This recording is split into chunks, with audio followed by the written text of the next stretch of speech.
प्यारे बच्चों, स्वागत आपका। मैं देश दीपक सिंह। आज हम लोग चर्चा करेंगे उत्तर प्रदेश बेसिक शिक्षा परिषद या उत्तर प्रदेश बोर्ड की कक्षा 8 गणित का क्लास 8 मैथमेटिक्स का। और इस मैथमेटिक्स में जो पहला अध्याय या पहली इकाई दी गई है वह परिमेय संख्याओं पर संक्रियाओं पर आधारित है। और इस अध्याय में हमको सबसे पहले समझना है कि परिमेय संख्याएं क्या होती हैं, रेशनल नंबर क्या होते हैं। फिर दूसरी बात हमको ये समझना है कि परिमेय संख्याओं पर मूल संक्रियाएं किस प्रकार से की जाती हैं, जोड़ की प्रक्रिया, घटाना की प्रक्रिया, गुणा करने की प्रक्रिया अथवा भाग करने की प्रक्रिया किस प्रकार से की जाती है। और साथ ही साथ उसके प्रगुणों का अध्ययन करना है।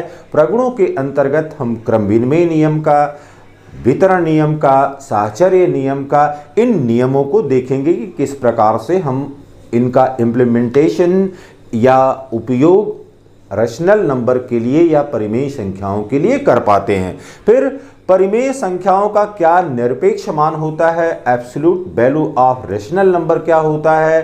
फिर दो परिमेय संख्याओं के मध्य हम किस प्रकार से परिमेय संख्याओं का समावेशन करते हैं, या कह लीजिए कि दो परिमेय संख्याओं के बीच में कैसे परिमेय संख्याएं हम प्राप्त करते हैं, इसके संबंध में चर्चा करेंगे।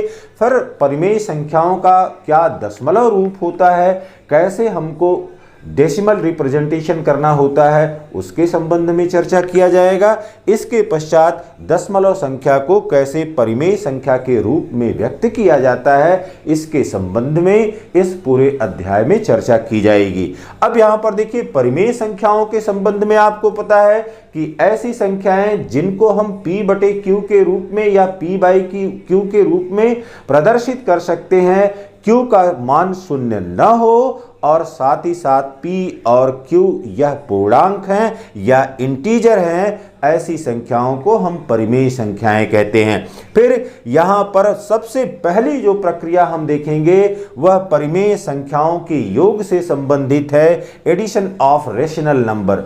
अब एडिशन ऑफ रेशनल नंबर या परिमेय संख्याओं का योग किस प्रकार से किया जाता है।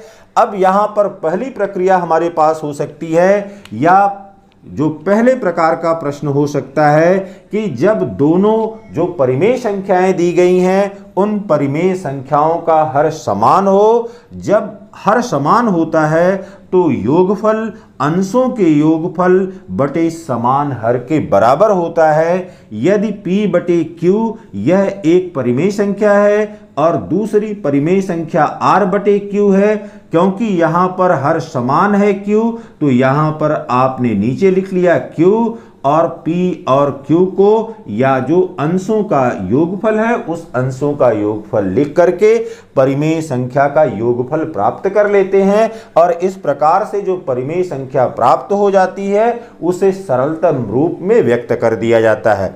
अब फिर देखिए, अगर इसी प्रकार से अब दूसरी प्रकार की स्थिति हो सकती है कि जो परिमेय संख्याएं हमारे पास हैं उन परिमेय संख्याओं का हर असमान हो। यदि हर असमान होता है तो इस प्रकार की परिमेय संख्याओं का योग प्राप्त करने के लिए जिस प्रकार से हम भिन्नों को जोड़ते हैं, भिन्नों को जोड़ने की प्रक्रिया का हम अनुसरण करते हैं। और उसके लिए प्रक्रिया क्या है कि जो भी संख्याएं हर में दी गई हैं उनका लघुत्तम समापवर्त निकाल करके और फिर सामान्य जो योग की प्रक्रिया है उस प्रक्रिया के द्वारा हम इनको प्राप्त कर लेते हैं और इस प्रकार से इनका योगफल हमको प्राप्त हो जाता है।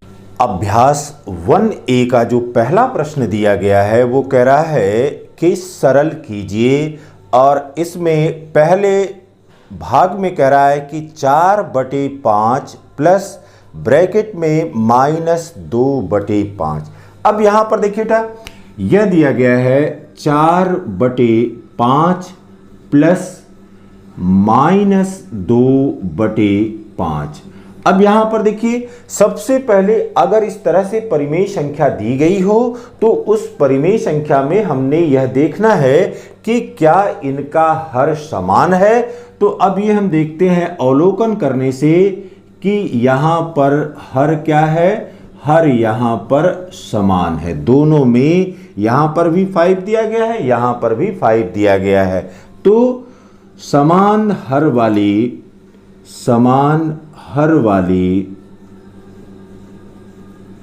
परिमेय संख्याओं का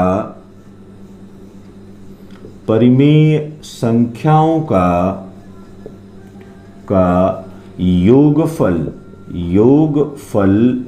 यह बराबर होता है अंशों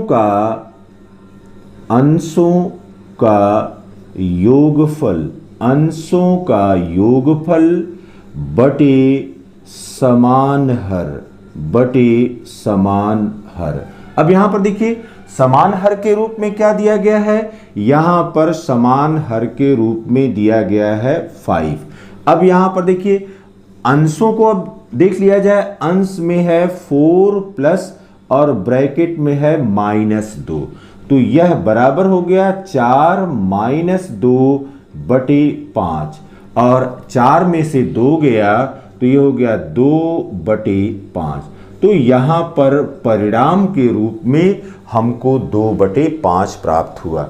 अब देखिए बेटा क्वेश्चन नंबर 1 का जो दूसरा भाग दिया गया है, इस दूसरे भाग में लिखा गया है पहले ब्रैकेट में -4 बटे -5, -4 बटे -5 प्लस अब यहां पर दिया गया है 2 बटे -5।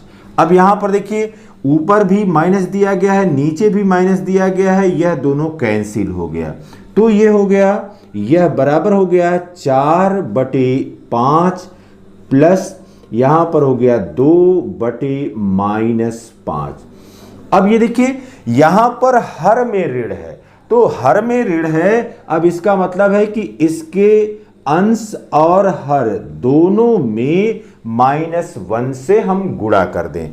तो जैसे ही आप यह गुणा करेंगे, अब यह भाग पहला 4 बटे 5 के रूप में होगा प्लस यहां पर अब देखिए 2 गुणे -1, यह -2 के बराबर हो गया और नीचे माइनस और माइनस का गुणा यह प्लस हो गया, यहां पर +5 हो गया।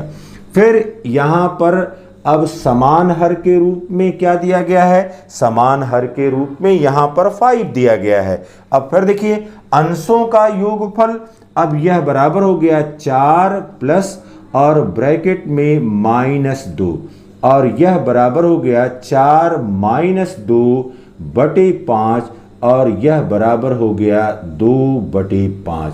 इस प्रकार से यह परिणाम हमको प्राप्त हुआ। Have a nice day.